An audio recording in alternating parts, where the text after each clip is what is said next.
Tetapi orang Israel melakukan apa yang jahat di mata Tuhan. Sebab itu Tuhan menyerahkan mereka ke dalam tangan orang Midian 7 tahun lamanya. Dan selama itu, orang Midian berkuasa atas orang Israel.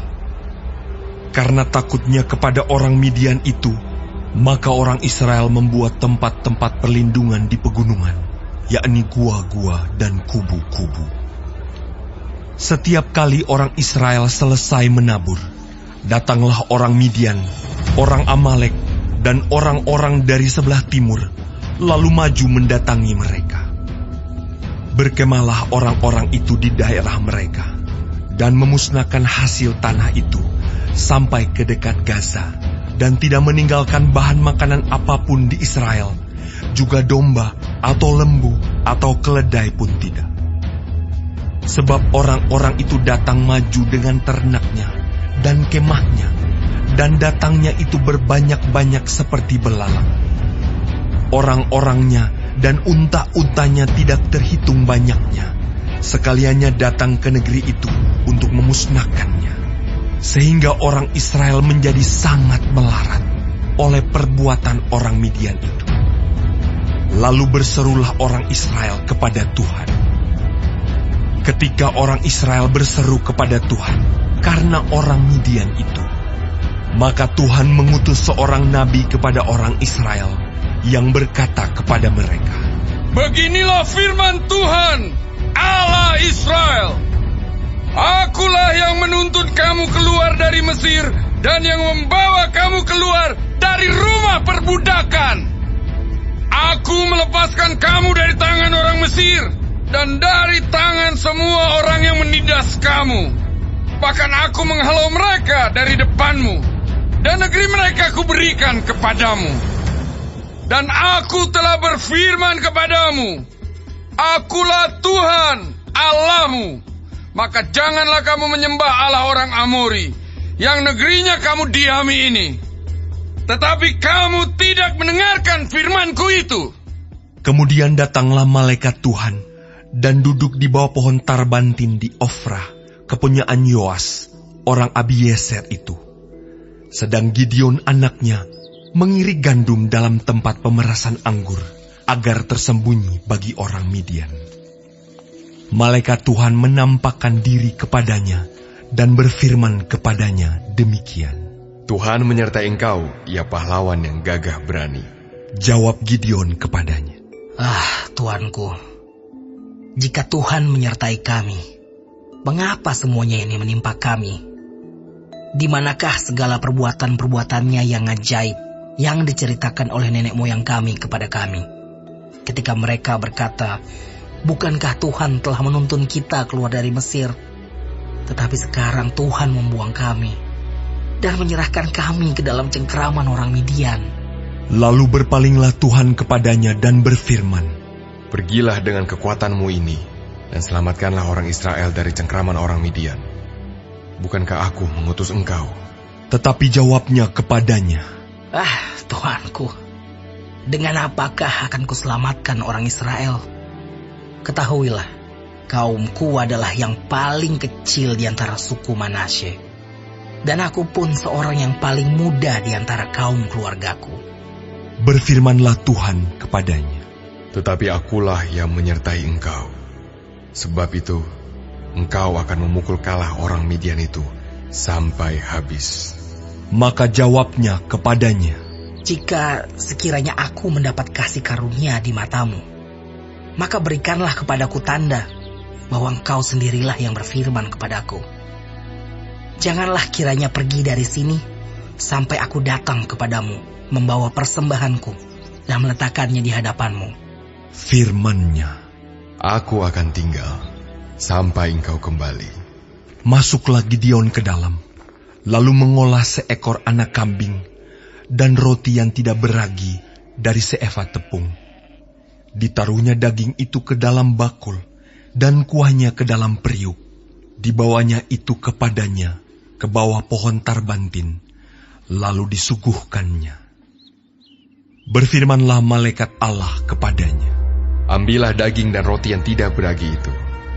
Letakkanlah ke atas batu ini dan curahkan kuahnya. Maka diperbuatnya demikian. Dan malaikat Tuhan mengulurkan tongkat yang ada di tangannya. Dengan ujungnya disinggungnya daging dan roti itu. Maka timbullah api dari batu itu dan memakan habis daging dan roti itu.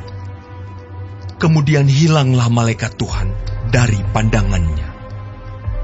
Maka tahulah Gideon bahwa itulah malaikat Tuhan. Lalu katanya, Celakalah aku, Tuhanku Allah, sebab memang telah kulihat malaikat Tuhan dengan berhadapan muka. tetapi berfirmanlah Tuhan kepadanya, Selamatlah engkau, jangan takut, engkau tidak akan mati. Lalu Gideon mendirikan mezbah di sana bagi Tuhan dan menamainya Tuhan itu keselamatan. Mezbah itu masih ada sampai sekarang di Ofra, kota orang Abiezer. Pada malam itu juga Tuhan berfirman kepadanya, Ambillah seekor lembu jantan, kepunyaan ayahmu, yakni lembu jantan yang kedua, berumur 7 tahun. Runtuhkanlah mezbah Baal kepunyaan ayahmu, dan tebanglah tiang berhala yang di dekatnya. Kemudian dirikanlah mezbah bagi Tuhan Allahmu di atas kubu pertahanan ini dengan disusun baik. Lalu ambillah lembu jantan yang kedua, dan persembahkanlah korban bakaran dengan kayu tiang berhala yang akan kau tebang itu. Kemudian Gideon membawa 10 orang hambanya, dan diperbuatnyalah seperti yang difirmankan Tuhan kepadanya. Tetapi karena ia takut kepada kaum keluarganya dan kepada orang-orang kota itu, untuk melakukan hal itu pada waktu siang, maka dilakukannya pada waktu malam.